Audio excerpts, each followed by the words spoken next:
Everybody's already ready to go. We'll go ahead and get started.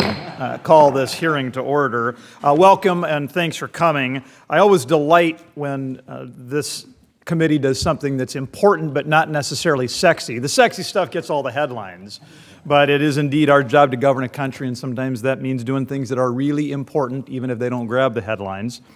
I want to welcome everybody to this subcommittee hearing. The hearing today, of course, is called Reauthorizing the CFTC Stakeholder Perspectives. Everybody here knows that derivatives markets are the backbone of our global financial system, providing essential tools for risk management, for price discovery, and for efficient capital allocation. Those markets allow businesses, investors to use those tools to hedge against price volatility, to promote stability and predictability across various sectors. We have a tendency to think about ag, but of course it's not just ag, it's also energy, it's finance. In agriculture, farmers use derivatives to lock in prices for their crops, protecting themselves against unpredictable weather and market fluctuations. In the energy sector, companies use derivatives to stabilize prices for oil, gas, and electricity. That enables steady planning and operation. In finance, derivatives help manage interest rate risk, currency fluctuations, and credit exposure, and that contributes to the overall stability of global markets. The U.S. futures and swaps markets are the largest, most liquid markets in the world, and that is not an accident. That is in no small part because of the responsible regulation of the Commodities Future Trading Commission. Each day, the Commission works to ensure the integrity, the vibrancy, and the resiliency of the derivatives markets. And in doing so, it protects those people we've been talking about, the farmers, the ranchers, the manufacturers, and other end users who rely on these markets for robust risk management tools. Today, we're going to hear from stakeholders who will provide diverse perspectives on the importance of reauthorizing the Commission. And hopefully, they'll give us a little insight into the issues and priorities that we should consider during this process. This past March, CFTC Chair Benham testified before the committee, and the ranking member asked him about the importance of reauthorization. Chair Benham put it well, as he often does, when he said this: We have to reauthorize the agency to ensure the public and our international partners understand that Congress and this committee take derivatives markets and America's supremacy in derivatives markets very seriously. We have the biggest markets in the world, and I think we all want to keep it that way. And reauthorization is one step to ensure that condition remains the same. I couldn't agree more. It's our role as authorizers to continue to examine the work of the Commission and the needs of market users. Reauthorization is how we fill the role. That's how we ripen these conversations. Just as this committee successfully passed digital asset market structure legislation in a bipartisan manner, both in the committee and on the House floor, it's my goal to achieve the same bipartisan success with the reauthorization of the CFTC. I want to thank our witnesses for joining us today. We look forward to hearing from you. We look forward to the conversation that'll flow after that. And without any further ado, I'd like to recognize the ranking member for her opening remarks. Well, thank you, Chairman Johnson, for working together to convene this timely and important hearing. After examining the challenging question of oversight of digital assets, I'm pleased that the subcommittee is turning to the matter of reauthorizing the agency we have chosen to empower with such oversight, the Commodity Futures Trading Commission. For almost 50 years, the CFTC has been the cop on the beat in protecting the integrity of our futures markets and the important price discovery and risk management functions they serve. In 2010, in the wake of the financial crisis, Congress empowered the agency to oversee the multi-trillion-dollar swaps market and ease the market's transition from an unregulated environment into a more transparent and financially secure market. Through the years, our markets have shown themselves to be remarkably resilient amongst global volatility, from international conflicts to extreme weather events to the COVID-19 pandemic. However, this agency with such important responsibilities has not been reauthorized for more than 2 decades. For today's hearing, we will hear from a distinguished panel of stakeholders about the importance of the CFTC and the markets it oversees, and what Congress should consider when reauthorizing the agency. Thank you, witnesses, for being here this early morning to share your testimony. I look forward to hearing from all of you. As ranking member of the subcommittee, I'm particularly interested in how we maintain strong customer protections in our financial markets while we pursue reauthorization, especially for the retail investor. While our nation's financial markets are vibrant, innovative, and amongst the strongest in the world, they will only remain that way if the users of these markets have confidence in the customer protections in place in these agencies, like the CFTC, that enforce those protections. Additionally, as we consider these discussions regarding an agency whose oversight authority we're looking to expand to the digital assets marketplace, we must make sure we're not shortchanging the CFTC in our appropriations process.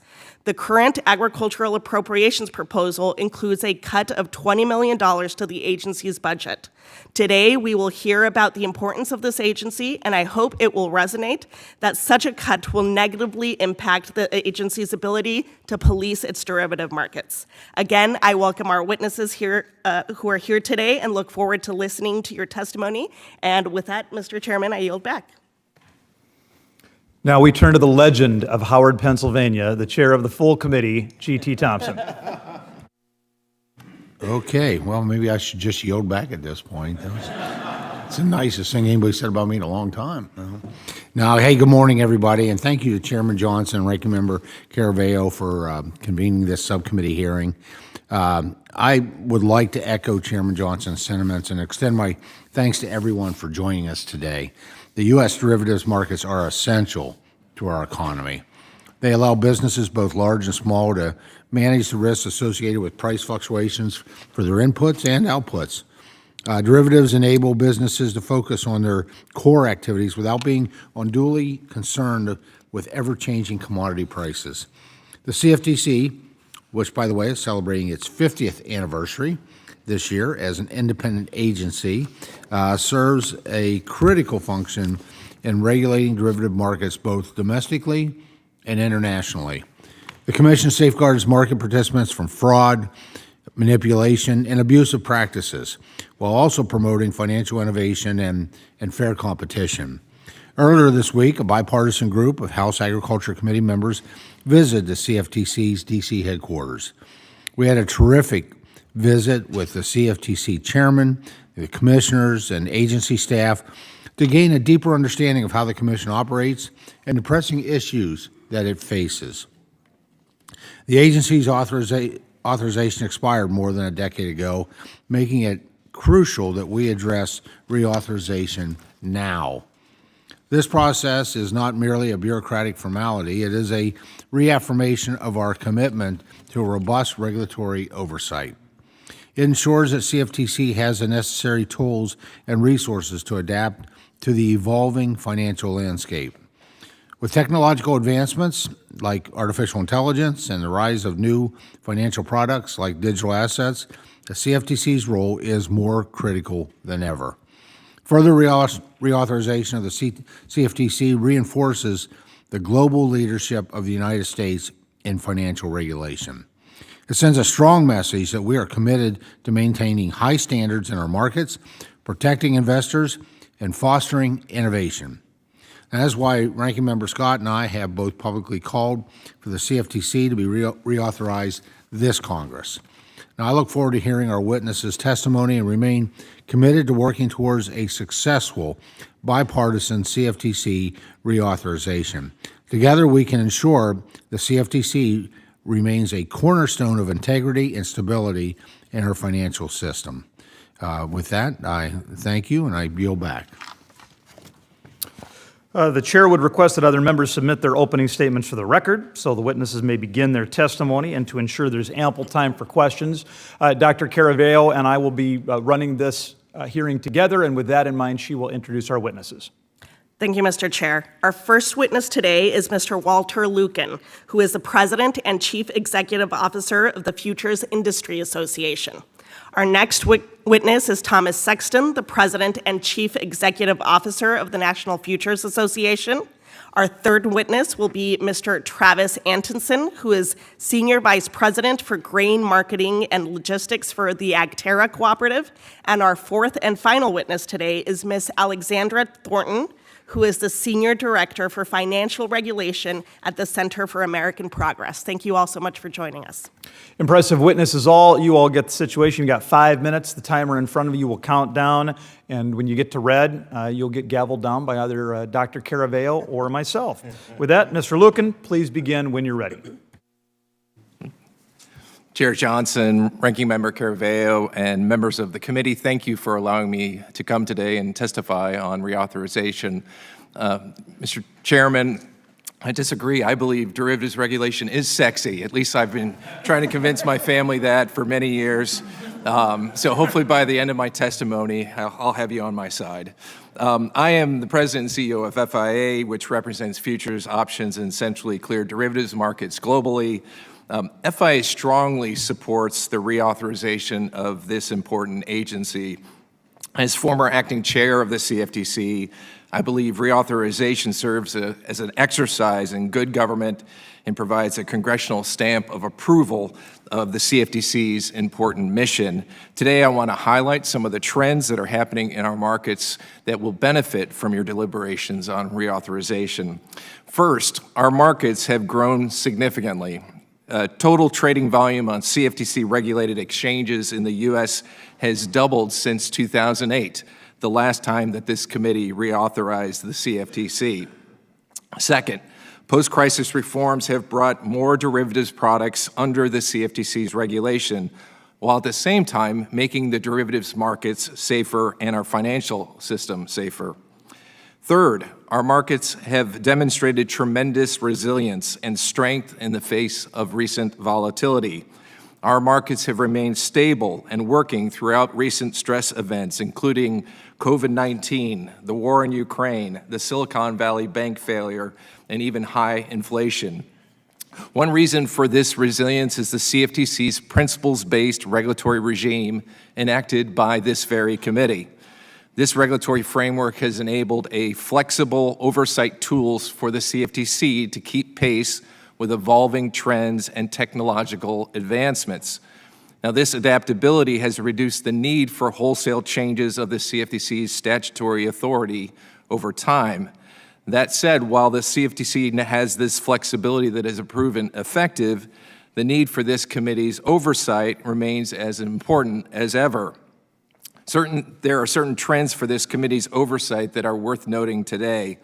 For example, as the American public becomes more accepting of new products like cryptocurrencies, digital asset platforms bring novel market structures into the traditional futures industry. Increasingly, we are seeing more exchanges, clearinghouses, clearing brokers, and trading firms under one legal entity. FIA has serious concerns that collapsing the existing multi-tiered ecosystem with its independent checks and balances could undo valuable customer protections of the listed derivatives markets. FIA welcomes Chairman Benham's comments that the agency plans to propose a new rule to address these potential conflicts. A second topic worth noting is the pending U.S. bank capital proposals that would dramatically increase the amount of capital held by U.S. banks for client clearing, those folks that access customers in our markets. Without changes to the proposals, the cost of hedging in our markets will likely increase for all end users, including production agriculture. Our industry appreciates this committee's leadership in voicing concerns about the impact of these rules. The last item is the SEC's Treasury clearing mandate taking effect over the next 2 years.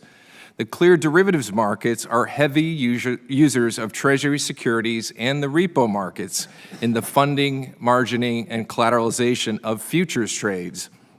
This committee will play a critical role in ensuring that there are no impediments to customers accessing these markets or overlapping jurisdictional issues between the CFTC and SEC with these mandates. Now, turning to reauthorization, FIA believes the existing CFTC regulatory framework has served as a source of strength for our markets. I believe an appropriate approach would be a simple and straightforward reauthorization bill, one that provides the congressional stamp of approval of this agency's important mission and legal authority. That said, there are 3 minor adjustments to the Act I would raise for your consideration. First, FIA joins the NFA in supporting a non-controversial legislative fix to resolve legal uncertainty around FCM bankruptcies in the definition of customer property. Second, FIA supports expanding the way the CFTC might leverage funding for educating farmers about our markets, including the risks and opportunities of derivatives. And finally, FIA supports legislative efforts to provide flexibility for research and development capabilities of the CFTC in partnering with private sector, such as those led by Representative Austin Scott. Thank you, Congressman. Thank you all for allowing me to testify on CFTC reauthorization, and I look forward to your questions. Very good. Thank you. Mr. Sexton, you are up. Good morning, Chairman Johnson, Ranking Member Caraveo, and members of the subcommittee. Thank you for the opportunity for National Futures Association to appear at this hearing on the important topic of the CFTC's reauthorization. I am the President and CEO of NFA. NFA is a registered futures association under the Commodity Exchange Act and the industry-wide independent self-regulatory organization for the derivatives industry. Our overriding objective is to partner with and help the CFTC regulate the derivatives markets. Our main areas of responsibility are described in my written testimony. The CFTC oversees each and every aspect of NFA's regulatory authority. Our coordination efforts with the CFTC over the years, in part, have built a strong track record of protecting retail customers and prosecuting retail trading abuses and fraud. At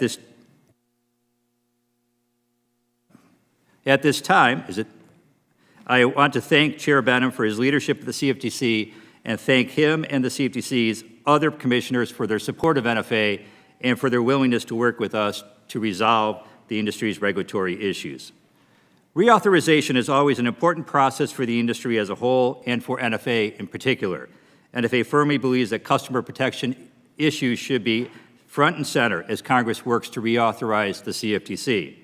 Today, I'd like to cover one significant reauthorization topic, strengthening FCM customer protections in bankruptcy. The 2019 reauthorization bill voted out of the House Agriculture Committee included a key customer protection provision relating to FCM bankruptcies, which we continue to strongly support and believe any future reauthorization bill should address. Over 40 years ago, the CFTC adopted rules regarding FCM bankruptcies. Among other things, those rules provided that if there is a shortfall in customer segregated funds, the term customer funds would include all assets of the FCM until customers have been made whole. Several years ago, a district court decision cast doubt on the validity of the CFTC's authority to adopt this rule. Although that decision was subsequently vacated, a cloud of uncertainty continues to remain over this rule's efficacy. Congress should remove that doubt and ensure that customers have priority if there is a shortfall in segregated funds. Congress can do so by amending Section 20 of the Commodity Exchange Act, which gives the CFTC authority to adopt regulations regarding commodity brokers that are debtors under Chapter 7 of the United States Bankruptcy Code to make clear that the CFTC has the authority to adopt the rule that it did. We believe there is broad industry support for this approach. Let me turn to digital asset commodities for just a few minutes. In 1982, Congress and the CFTC gave NFA the authority or responsibility to regulate firms engaging in exchange-traded derivatives. We are appreciative that over the years, Congress and the CFTC have entrusted us with additional regulatory responsibilities over retail forex and swaps. The Commission's responsibilities are enormous, and we will continue to help it in any way we can. The CFTC has led efforts among financial regulators to protect customers by tackling fraudulent schemes associated with retail digital asset commodities activities.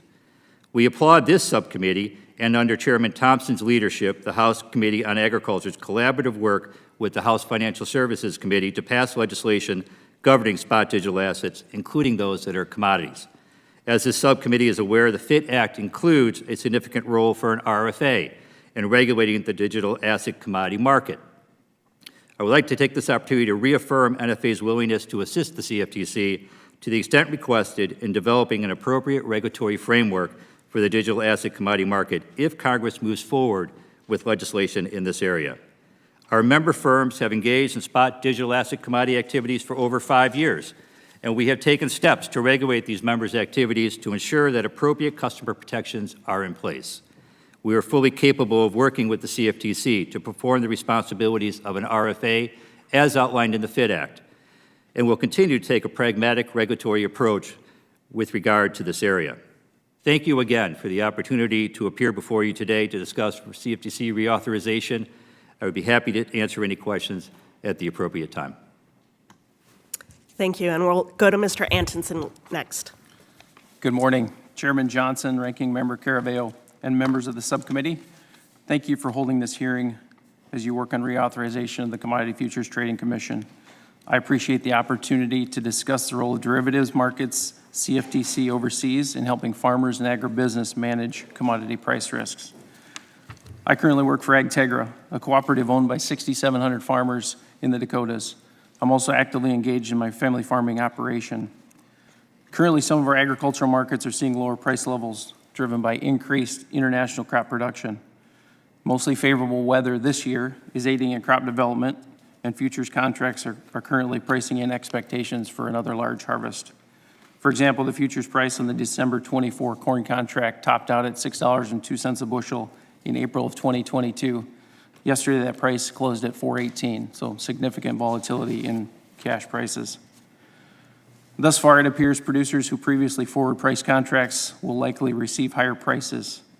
Our cooperative is active in offering those pricing tools that allow our members to manage their price risk well in advance of harvesting or even planting that crop. To manage such large commodity price risks and movements, we rely on highly functioning derivative markets. For example, AgTegra uses exchange-traded futures and options, OTC derivatives, over-the-counter contracts, to hedge our price risk for us to protect our grain in storage, manage our future sales, and offset energy and fertilizer risk. We also do this to offer forward contracting options to our member owners. In the process of buying grain from the farm to selling it to the end user exporter, that bushel of grain may have had to trade futures 4 or 5 times by the time the grain reaches its final destination. The CFTC ensures the integrity of those markets. As the Agriculture Committee has looked to reauthorize the CFTC in the past, we have supported those efforts. Reauthorizing CFTC is how this committee acknowledges the importance of the agency's critical functions. While the CFTC's mission has expanded in recent years, we rely on the CFTC to ensure the soundness of our commodity markets.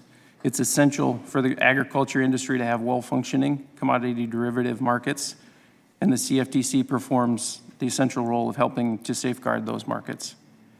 While the Commission's responsibilities have expanded, funding has been flat. While not in the scope of this committee, we encourage Congress to provide sufficient funding for CFTC's important functions. However, we caution against the imposition of any user fees on the industry to fund CFTC. Agriculture is a high-volume, low-margin industry. Incremental costs, whether passed on or imposed directly on the participants, eventually trickle down to the end users and farmers. Grain represented by underlying futures contracts can be traded multiple times, as I noted before. If there is a user fee, the net selling price received by the producer would go down by the amount of the fee each time the underlying futures contract is traded. We fear further increasing costs would have the unintended consequences of discouraging prudent hedging practices. To be clear, a user fee would increase risk being absorbed by agriculture. Additionally, we would caution Congress from setting up a situation where the CFTC would see its budget directly impacted by the volume of trading in the products it's tasked with regulating. I outlined several concerns we have with the Basel III Endgame proposals in my written testimony. We appreciate Congress's engagement on this issue and are hopeful that those capital requirements will be reproposed. Thank you again for this opportunity to testify today before the committee. We appreciate your role in ensuring the industry will continue to be able to effectively hedge commercial risk in supporting the viability of our farmers. I look forward to answering any questions that you may have. Thank you. And finally, Ms. Thornton.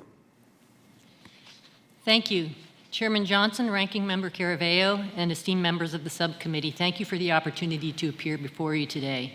The CFTC plays a central role in overseeing agricultural and other physical commodities markets which are essential to our economy, as well as overseeing the complex financial products known as swaps, which were at the heart of the 2007-2008 financial crisis. The Commission oversees dozens of entities where derivatives are traded, 10 organizations that clear those trades, and 5 more outside the U.S.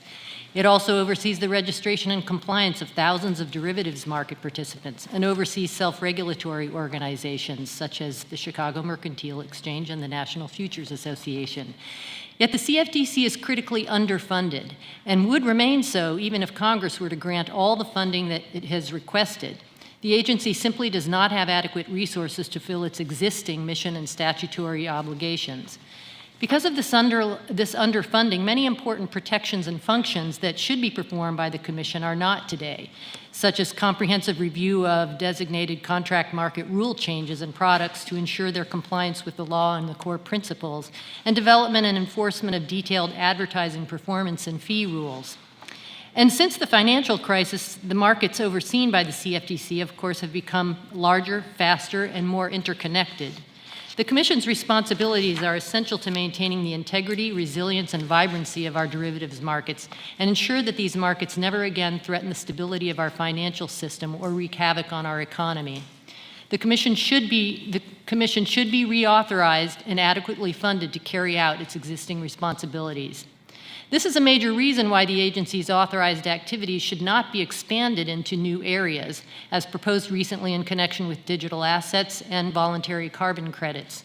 We already know there is rampant fraud and abuse in the crypto industry. Protecting retail investors, consumers, from this fraud and abuse should be the guiding principle of any new special digital asset regulatory regime. Yet the CFTC and its self-regulatory organization currently lack comprehensive marketing and sales practice rules like those of FINRA and the SEC because the agency has never had to protect retail and has seldom had to protect retail investors from the information asymmetries they confront in financial transactions. In addition, digital assets are promoted by market intermediaries that are often acting in multiple conflicting roles. Most rules designed to reduce such conflicts of interest, along with rules that combat terrorism, financing, and money laundering, require transparency and accountability that the industry does not want, but are essential to investor protection. These are just two parts of the extensive regulatory framework that the Commission would have to develop in order to adequately protect retail investors in crypto. It would take years, this framework would take years to develop and absorb significant time and energy away from the agency's existing duties. And the rules developed could raise regulatory risk if challenged in court. Thus, a new CFTC regime for crypto could actually introduce more uncertainty around these assets rather than less. And it would also be extremely inefficient and costly to taxpayers and market participants to create a duplicate investor protection regime at the CFTC when there's a robust investor protection regime at the SEC that has been perfected continuously over 9 decades. A CFTC regime could incentivize players in the securities markets to restructure assets and deals to take advantage of a weaker CFTC regime, which could spread the risk to retail securities investors.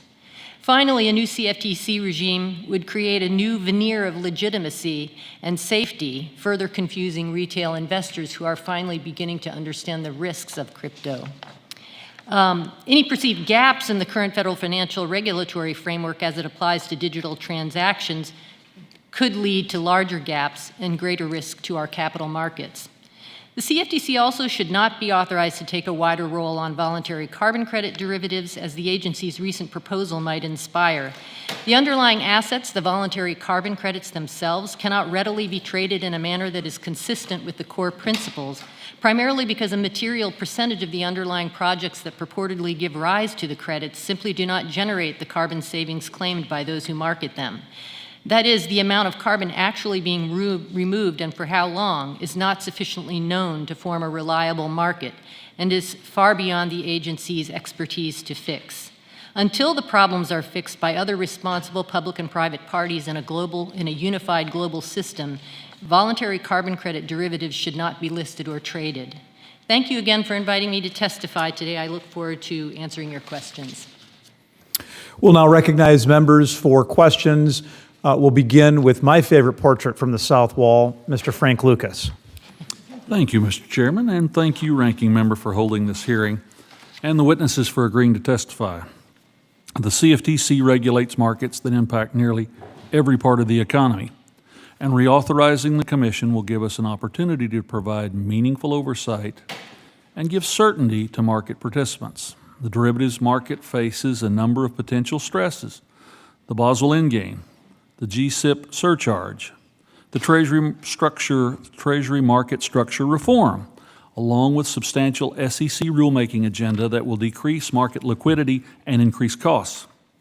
In the context of CFTC reauthorization, it's worth considering the full regulatory environment that the markets are confronted with. So there's a lot to discuss. Starting with the Boswell proposal, an issue I've discussed with Chairman Benham, Secretary Yellen, Chairman Powell, and all of the prudential regulators, is the impact this will have on our capital markets, including reduced access to derivative products for end users and further concentrations of FCMs. It seems like the regulators would be open to a reproposal, but FDIC and OCC will have to join with the Fed on that decision. Mr. Lukken, you're no stranger to the Ag Committee room, so thank you for joining us today and touching on Basel during your testimony. Could you expand on why it's so important that the regulators reopen the proposal for public comment? Well, Congressman Lucas, you have been a leader on this topic on capital, and this committee has been a leader to point out the obvious fact from the financial crisis, which that our markets and clearing in central counterparties actually mitigate risk. They reduce risk in the financial system.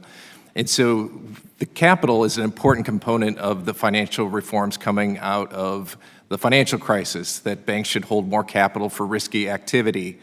But they just have it wrong. I think the prudential regulators are overtaxing clearing activity to make it so that there's going to be a capacity issue, that banks are going to stop offering this service to hedgers.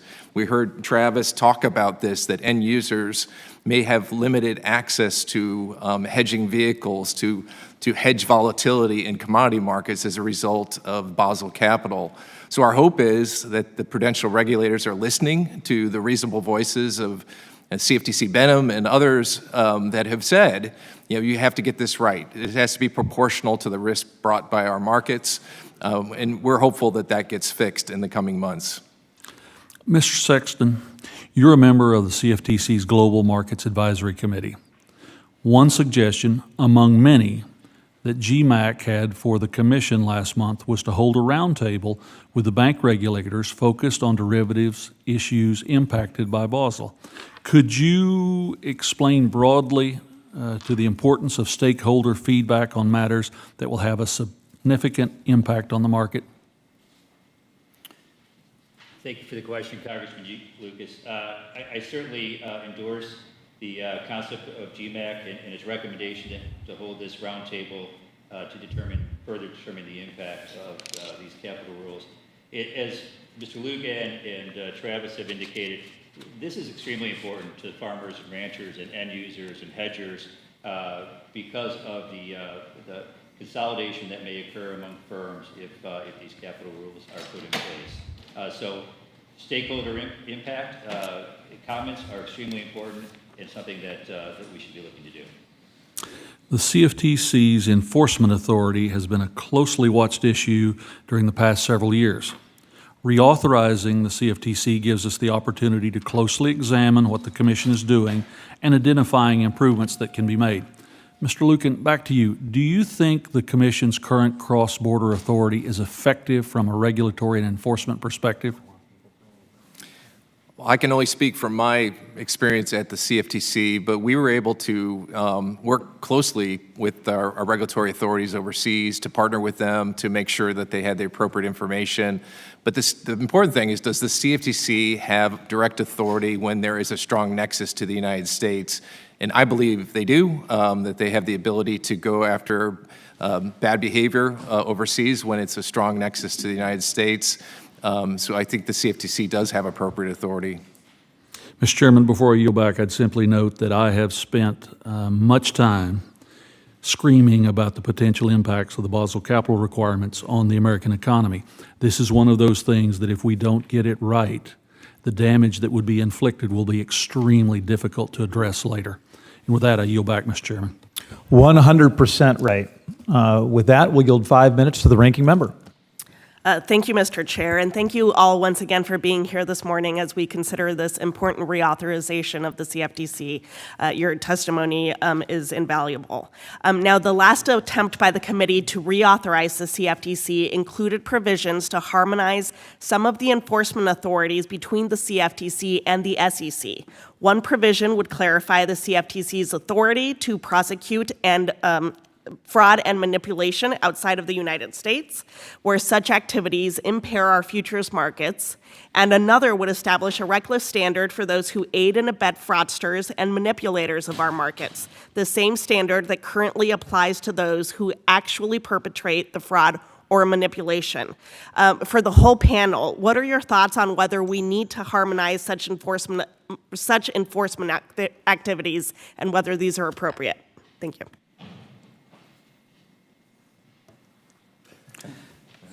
Anyone who wants to answer. Go ahead, Mr.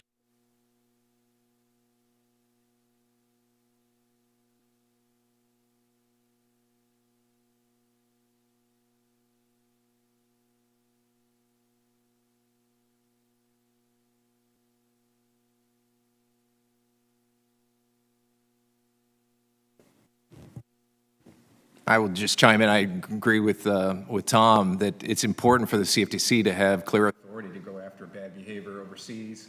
I can't speak to the specifics of whether harmonizing with the SEC's enforcement authorities is the right approach. As I mentioned when I was chair, we had plenty of authority to go after actors. We did not feel impeded in any way of going after. Mr. Lukken, is your mic on? Pardon me, sorry. We did not have any impediments during my tenure for going after bad behavior overseas, or if we were able to share with foreign authorities.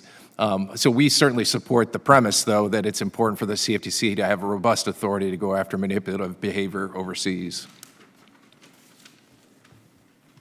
I would agree with both gentlemen. Perfect. Thank you. Ms. Thornton? We don't really have a strong opinion on that, but I'm really interested to learn more about it. Perfect, thank you. Now, Mr. Lukken, your testimony raises concerns about conflicts of interest within vertically integrated structures, particularly futures commission merchants owned by exchanges and clearinghouse and embedded in their trading and legal structures. Can you speak more to these concerns and the impact of such structures on our financial systems? And then, Mr. Antonsen, if you could follow up as to whether your members have any concerns. And we're seeing this more and more where through the efficiencies of a lot of these crypto platforms that they're combining both being an exchange, a clearinghouse, and an FCM into one legal entity. The problem is that exchanges and clearinghouses have self-regulatory authorities over FCMs. So in essence, you would be policing yourself and those authorities. We saw some of this, I think, and we raised concerns with the FTX application, where they had a registered, not registered, but a trading arm within their legal structure that were combining the exchange, the clearinghouse, and a trading arm within their legal structure. And that ultimately led to some of the issues we saw with their demise. So we think it's good for the CFTC to take a close look at this to see if there are conflicts of interests that need to be addressed, if there are governance challenges we need to implement as part of this. Are we needing to separate certain functions because of that dual role of self-regulatory agency over these authorities? Could you repeat your question for me, just so I'm clear? Just whether your members have any similar concerns around what Mr. Lukken just discussed. No, I think having guardrails and the double checks in that, I think we would agree with that. You know, we use multiple FCMs at times. There's options to have FCMs that are not exchanges. So I would agree with Walt on that. Thank you all again for your testimony, and I'll yield back the remainder of my time. And I'm pleased to turn it next to our esteemed Chairman Thompson for his questions. I thank the gentlelady, and once again, to all of our participant panelists, thank you so much. Mr. Lukken, in your testimony, you mentioned serving as acting chairman of the CFTC during the last CFTC reauthorization in 2008. You also discussed the increasingly global nature of derivatives markets. Could you please elaborate on how the derivative markets have evolved since that time and address the importance of reauthorizing the CFTC as these markets evolve? Well, certainly since that time, it's gotten much more global, since I was at the agency. I think the addition of over-the-counter derivatives has added challenges to the CFTC's legal authority. I shouldn't say challenges, but given them... Sorry, Mr. Lukken, I don't think your mic is on. It is. I don't know if you can use mine. I'm having some mic problems today, sorry. But no, I think the markets are definitely more global. They're larger, as I mentioned, but we're seeing that the framework has upheld very well. Really, since the Commodity Futures Modernization Act of 2000, which put in those flexible approaches, the CFTC is allowed to evolve itself with these market trends. So even though we're seeing more global volume, the CFTC has been able to keep pace with those changes. And that's why I think many of us, if not all of us on this dais, are saying that there doesn't need to be a huge overhaul of the Act, that it's actually kept pace with the big global growth. Yeah, those core principles really have sort of made it resilient and adaptable to as things have evolved. So, Mr. Sexton, could you please share with us your perspectives on this question? Thank you, Chairman Thompson, and certainly I wholeheartedly agree with Walt that this is a very important process. It is great that this committee is seeking stakeholder interest in this process. This is a process that is obviously provided for by Congress to have this reauthorization process. The Act has stood up well. We have the one recommendation with regard to Griffin. And I agree that with Chair Benham and the others' testimony today that reauthorization signals the importance of our regulatory structure here to the global derivatives markets, and it gives that acknowledgement of the CFTC's critical role in that market. So I think it's very important to reauthorize the CFTC. Well, thank you. I think reauthorization also reflects our responsibility to do our job. Yes. And to make sure that we can, that we should have done it before. So we look forward to accomplishing it here, even with just the remaining days we have in 118th. Mr. Atkinson, in your testimony, you mentioned your concerns regarding the negative potential impacts of Basel III endgame rules may have on the derivatives markets and the end users that rely on them. Could you please share with us some of those negative potential impacts? I think, when the information first came out, speculation was that we're going to lose many FCMs due to the regulations. From our standpoint, we've seen FCMs get out of the business in the last 5 years. Many of them have. We've seen consolidation in the industry, and that as a user of that, again, I mentioned we use multiple FCMs, to limit our resources and limit our options on who we can use. If one of those goes away, we look at potentially higher hedging costs, less people to do business with. Very good, thank you. Mr. Lukken, are your members concerned about the impact of these proposals on end users and other market participants? This is one of our top concerns as an industry. I think rarely does our industry all get on the same page on a topic, but from end users to FCMs to exchanges to clearinghouses, this is going to limit the capacity of people to hedge in our markets. And so, as Travis mentioned, we have seen shrinking number of FCMs, those people that access production agriculture, allow them access to our markets. And if we lose more of those folks, it's gonna make the framework of our system less safe.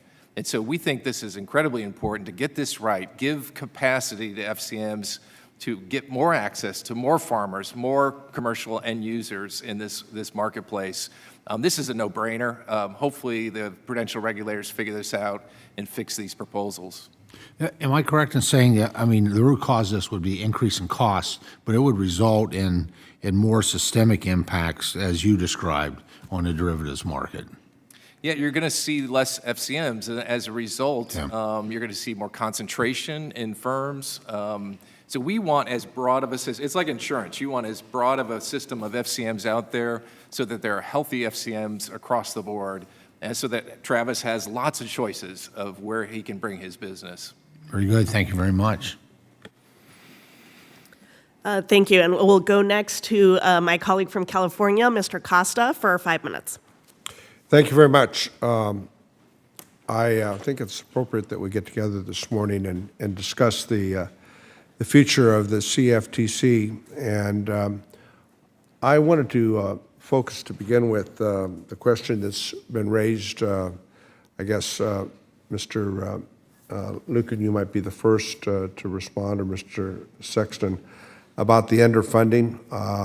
There was a discussion earlier in the reauthorization effort that would allow you to charge fees to register companies to raise resources for the new level of oversight. The committee, I understand, as was noted in the opening comment by my colleague, cut it by $20 million from the current budget. When we consider the reauthorization of the commission and to discuss expansion of the authorities, what do you think we need to do to ensure that the CFTC is appropriately funded regulator? Well, FI supports the full and appropriate funding of the CFTC. When I was acting chairman of the CFTC, it was important for us to talk to the appropriators about why our markets matter. And so I think for us, we do have concerns with user fees in that it would cause less hedging, as I mentioned about capital. It's the same issue, that if you're directly taxing hedging capabilities, that's problematic for farmers. So the user fees then versus the reduction of the $20 million is the trade-off, and you think it's... No, I think appropriators should find ways to appropriately fund the CFTC, and to as they, they have lots of trade-offs they have to think about because it is taxpayer dollars.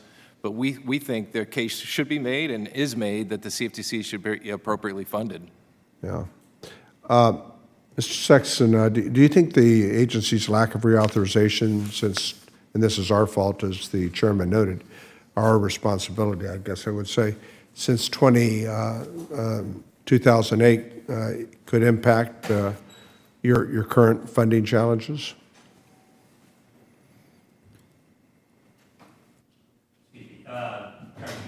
Could impact NFA's funding challenges, is that the question? Yes. So we are funded in two significant ways. And I look at our two major regulatory programs. Our overall budget is about $140 million to assist the CFTC in the work that it does, regulating the markets. Our swaps regulatory program, our swap dealers, is wholly funded by the swap dealer industry, by those dealers. And that is about $47 or so million through membership dues paid to NFA. Self-funded? Self-funded, yes. Yeah. The other component, our futures, is funded in part by membership dues, but the large proportion of that funding program, at about $82 million, is from what we call an assessment fee. We place a very small fee on what we call public trading volume, which is about 25%. Mr. Sexton, your mic isn't working. We're being told it's not broadcasting. So if you could share a mic or grab a mic with. Sure. that'd be I don't great. know. Thank you. I don't know if I want yours though. I don't know. Let me see what I can do here. So, futures assessment fee. I'm sorry, is on a very small proportion, 25%, about a quarter of contract market volume. That's public volume, and that's at 4 cents a round turn. So it's a very small amount with regard to that fee. So if the financial innovation technology for the 21st century, the FIT 21, were to become law, how much additional resources would the NFA need to effectively tackle these additional responsibilities in a new market? That's a great question. We would, that's going to be dependent on how many new member firms we have and what our oversight regulatory responsibilities are. Each of our regulatory programs needs to self-fund, however, and so we will find a way with regard to our new members to get a revenue source in order to pay for what we need. Ms. Thornton, you talked about crypto fraud in your comments. How extensive do you describe it today, and what do you think we need to do about it?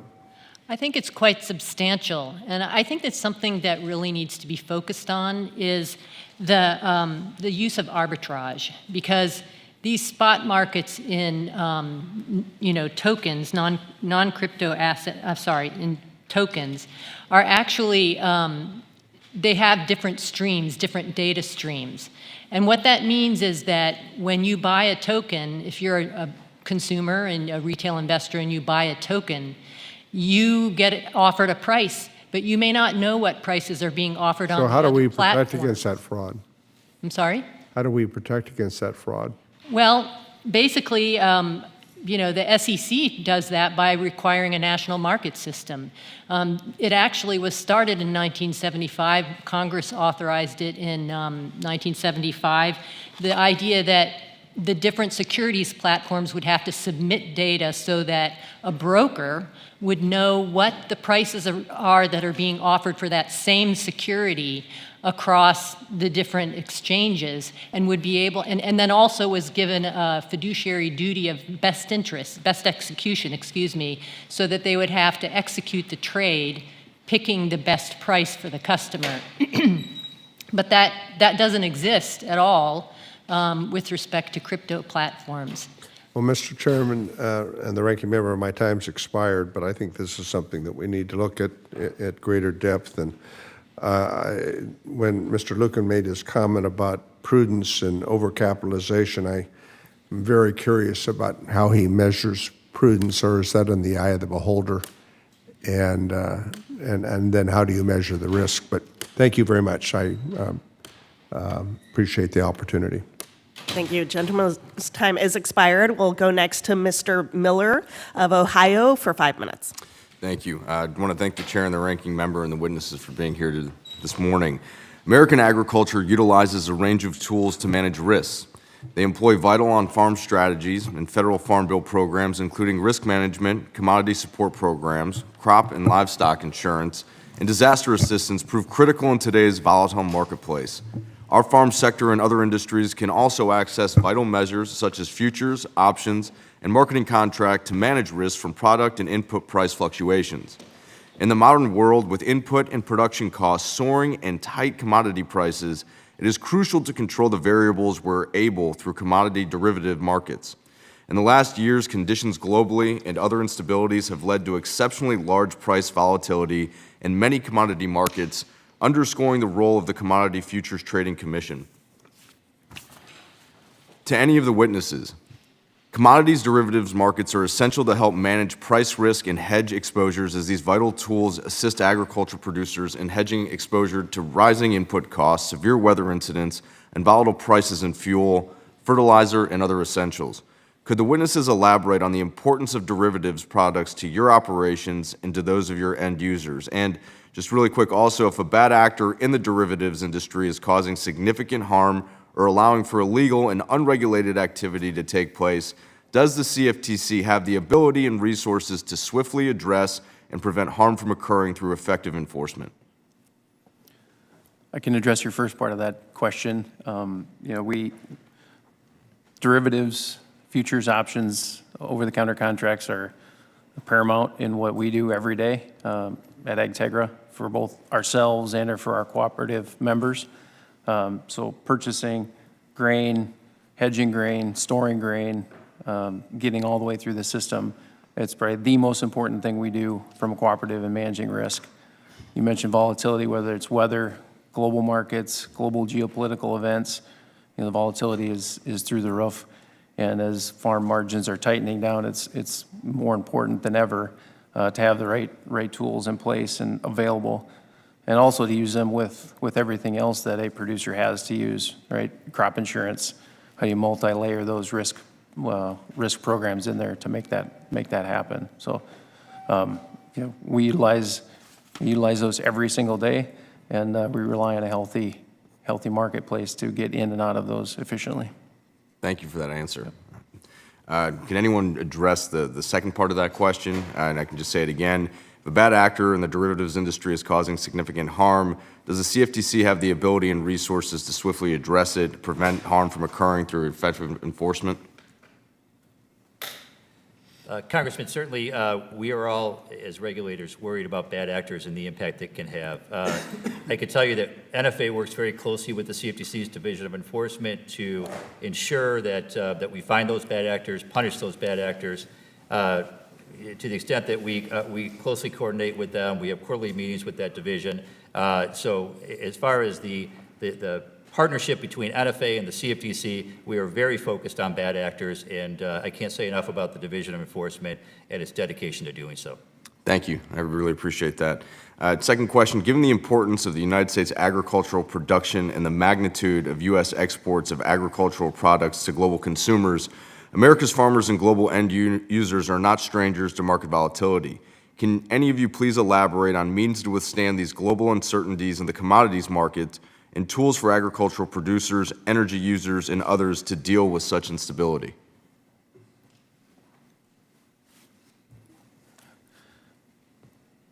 I would say, from the worldwide standpoint, the volatility is. Can you repeat the question? I'm sorry. Yeah, absolutely. So just get right to it. Can you elaborate on the means to withstand global uncertainties in the commodity markets and the tools for agricultural producers, energy users, and others to deal with the instability that we're currently seeing? Yeah, I'm sorry. And we see, the days when a producer wants to sell is not the same time that an end user wants to buy. We have huge gaps in volatility, and derivatives get us across that line.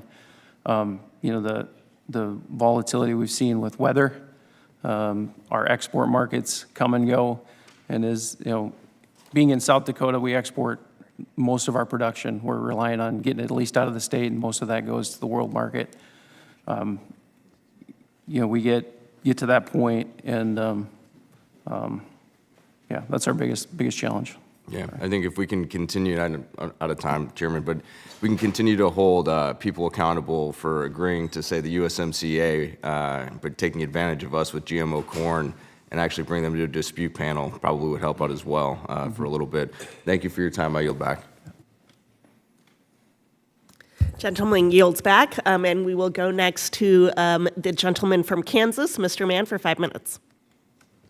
Thank you, and thank you very much for having this hearing. Thanks for the panel for being here this morning. Very important topic. We've got to make sure that we get it right, and it impacts not just, folks all over the country, but certainly my ag producers throughout Kansas as well that rely on markets to make sure that they're managing the risks that are just ever present and continue to increase in agriculture. First question for you, Mr. Lukken. I want to circle back to enforcement for a moment and drill in on CFTC's existing authorities. Do you see any current gaps in the Commission's authorities to address overseas fraud that affects markets here in the U.S.? Yeah, I'm not aware of any current impediments for the CFTC going after bad behavior overseas that have, a nexus on American participants or citizens. I know when I was acting chairman of the agency, there were times when we needed to use prosecutorial discretion on whether we went after activity overseas. But if there was a strong nexus to American consumers, of course we would take strong interest, and the CFTC would go after that. And we brought several cases on the international front on that basis. But we oftentimes would work in partnership. It's one of those things, and we were talking about appropriate funds. The CFTC should not be the police force of the world for all activity. It really has to come back to whether there is a U.S. interest in that, and I don't think they have a lack of authority in that area. Great, thank you. Next question for you, Mr. Sexton. In your testimony, you described a court opinion that called into question how customer property is defined by the Commodities Exchange Act, CEA, relative to the U.S. Bankruptcy Code. Could you please share with us some additional background on that issue and why it's potentially problematic for customers?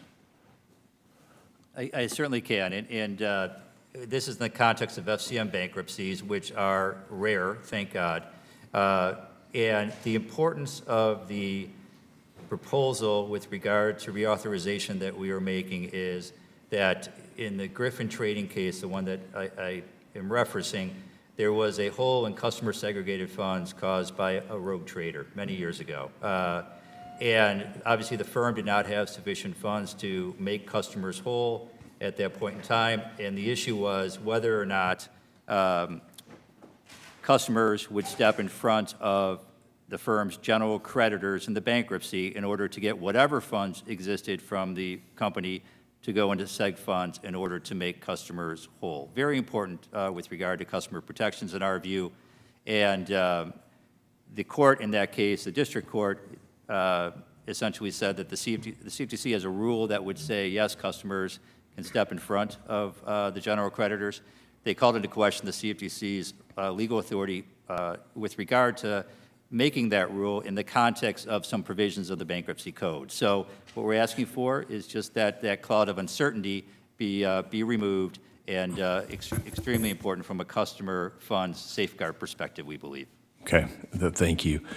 Next question, back to you, Mr. Lukken. In your testimony, you discussed the globalization of our derivatives markets. How important is it for global regulators to be able to coordinate and share information with one another as they surveil and regulate these markets? It's incredibly important. Information is really the currency for the regulatory authorities around the world. And so the CFTC, by statutory grant from this committee, has the ability to get a lot of information from our markets, what they call large trader reports. This ensures that they can see sizable positions in our markets to prevent manipulation, to see trends in the markets. And so it's important. It's important that they are able to share that information globally, as long as it's for an enforcement. It's not just a information grab, but it's for an enforcement purpose, and that happens quite frequently. In your mind, would detailing staff to and from foreign regulators, the EU or the UK, support the global sharing of knowledge and experience? Yes, that would be helpful. I think I sent details from the CFTC over to the UK when I was chair. We benefited from that because during the crisis, we were able to utilize those folks to help with what were happening on European markets. So that kind of information and personnel sharing is incredibly important. Right. Thank you. I yield back the 3 seconds of my time. Thanks. Thank you, gentleman yields back. And with that, I will hand the steering wheel back to our esteemed chair. Just in time for me to yield myself time. Hey, how very exciting. I'll go with Ms. Thornton for just a little bit. Ms. Thornton, you talked a fair amount about how creating this new regulatory regime and duplicative efforts with the SEC might be complicated, troublesome, problematic. What agency today has jurisdiction over fraud and manipulation in commodity spot markets? That's the CFTC, of course. Okay, so that's the CFTC. What about who has jurisdiction over derivatives for non-securities, those markets? The CFTC. The CFTC. When we look at Bitcoin, have there been any courts that have held that Bitcoin is a security? No, there's just one decision. No. Has the SEC ever asserted jurisdiction over Bitcoin? It should have. Has the SEC ever asserted jurisdiction over Bitcoin? I don't believe so. Do you know what volume of the digital assets trading Bitcoin constitutes? Roughly 90%. Okay. But there are hundreds of other tokens. There are. And does the of those hundreds of other tokens that are not generally considered to be commodities, would FIT 21 continue to place the jurisdiction over those other tokens with the SEC? I think the problem with FIT 21 is it's a way of resolving the jurisdiction between the CFTC and the SEC so that it makes no difference what the SEC thinks, because by the time it weighs in, the tokens are already being traded on the spot market, and the CFTC has to unwind something, and there are hundreds of other tokens. Ma'am, I don't think that's an accurate description. And in fact, alleging that, the creation of this brand new regime is problematic is just not consistent with the facts on the record. What we know now is by your own answers, the CFTC already has a robust role in this arena. And in fact, in the wake of Dodd-Frank, when they were provided grand new authorities to deal with OTC swaps, there were no failures, there were no problems. I think the broad-based assessment by industry is that they did a magnificent job stepping up and filling that gap because it built on their already existing expertise. That is, they're already doing so much of this. Again, 90% of the volume. I probably would have said 70 or 80, but we can take your assertion at face value. And so I just want to provide greater context around the robust role the CFTC is already playing in commodity spot markets and in digital assets, the overwhelming majority of digital assets. Sir, Travis, I'd like to come to you. Travis, we're South Dakotans, so we get to be buddies with one another. But you noted that CFTC reauthorization would really be a vote of confidence. Tell me more what you mean by that. Yeah, I think, knowing that, whether it's farmers or agribusinesses, knowing that we get to come to the table and talk about changes that need to be made, adjustments that should happen, that is happening from the reauthorization process. I think from our standpoint, I think we're happy with, we're okay with the regulatory environment around what's going on in the markets and the regulations around that. So I think just knowing, giving us the confidence that there's going to be integrity in the marketplace and it's going to be efficient. Yeah, very good. Mr. Sexton, Mr. Lukken, share your thoughts on this vote of confidence idea. Do the markets really care? Do market participants really care? There is some uncertainty out there. I mean, I just think the lack of confidence for the CFTC, as Chairman Benham noted, going overseas to his colleagues, knowing that there hasn't been a congressional blessing of the agency in over 15 years. I mean, that is something I think that it would be easy to do for this committee, straightforward to do for this committee, and long overdue. I would agree that reauthorization recognizes the critical role of the CFTC both domestically as well as internationally, and that's very important for Congress to do. We have a couple of other members on their way who I know want to ask some questions, so I may exceed my time a little bit here because we want to fill out the record a little. Oh, Mr. Nunn's here. Very good. I have questions about the bankruptcy thing, the issues that you brought up, Mr. Sexton. Mr. Lukken, I think you mentioned it as well. But let's go to Mr. Nunn, and we can always double back.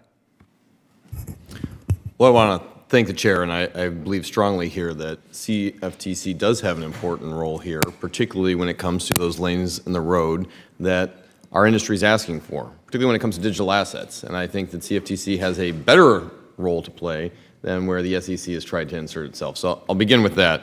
I also want to thank everybody here from the Commodities and Future Trading Commission to ensure that our markets are safe and strong. I know you're each committed to this. Our derivatives markets remain the envy of the world, and that's something we should be very proud of. We should also work to maintain.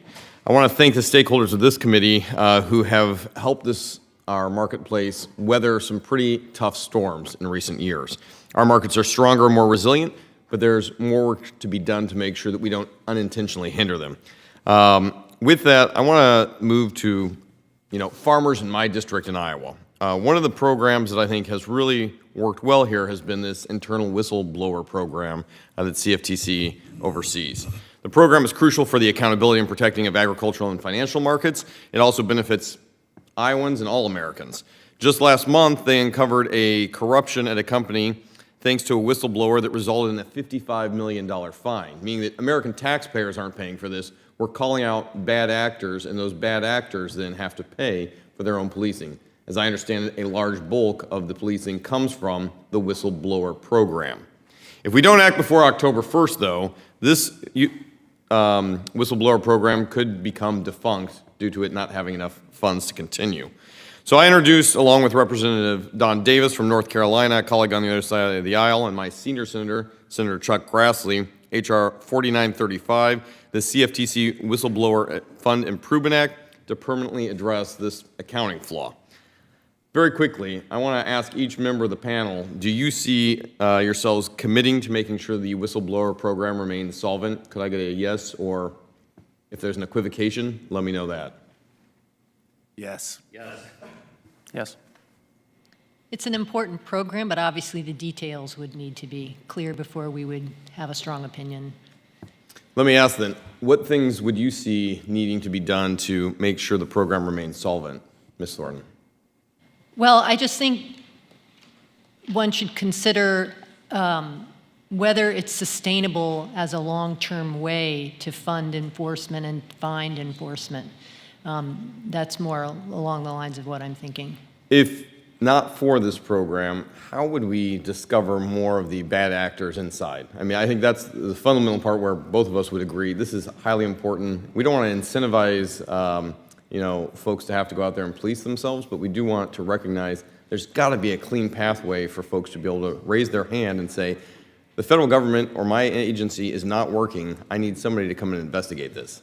Yeah, that's certainly a fair question, but I also think that the CFTC needs more funding to carry out its existing duties, one of which is enforcement. So. Well, I think that bad actors have a responsibility in helping shoulder that far more than the taxpayer, but I hear what you're saying there. Mr. Antonsen, I would like to now turn to capital market formation. I share your concerns about the potential impact here of rules proposed by some unelected bureaucrats in Washington, making a lot more red tape for everyday working Americans and farmers. With the average price of one tractor in my home state of Iowa at nearly $500,000, this is a major investment for anyone, whether you're a small farmer or whether you're a beginning farmer, and it directly hurts our ability to grow. Let me ask this, how can we ensure that the CFTC operates in a way that supports the markets while avoiding unnecessary burdensome red tape coming out of Washington? That's a good question. I mean, we're coming today that we don't really have an ask, right, on CFTC authorization. We feel it's working correctly. I agree with you. As a farmer in South Dakota, I know the economics of that as well. So I think current status quo is okay for regulations on agribusinesses and those trading with farmers to make sure the system works well. I feel we're getting into tougher times. I think the next year or two is going to be even tougher than the past couple of years at the farm gate. So yeah, I agree with you. As we highlighted with our chairman, my home state, bushel of corn, $3.89. A break-even point is $4.85. Mm-hmm. 3 years ago, we were at over $8 a bushel. America's farmers, farming communities, and the entire country is going to experience a spike in costs if regulation is one of the reasons that it causes an American farmer to have to spend more time filling out paperwork than actually being in the field. I know you know that. Thank you very much, Mr. Chair. I yield the remainder of my time.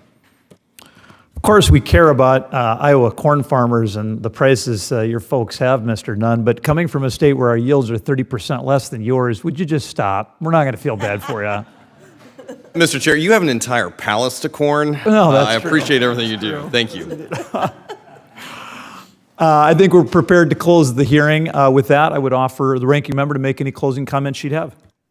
Well, thank you again to the witnesses for your testimony. It's really important to hear from you all as we consider this very important reauthorization. And I would like to thank the chair again for his collaborative approach, not just to the way that this subcommittee is run, but in the way that he approaches legislation, and look forward to continuing to collaborate as we look at this very important reauthorization as the CFTC, as we look at the CFTC's need to regulate all commodities, including digital assets.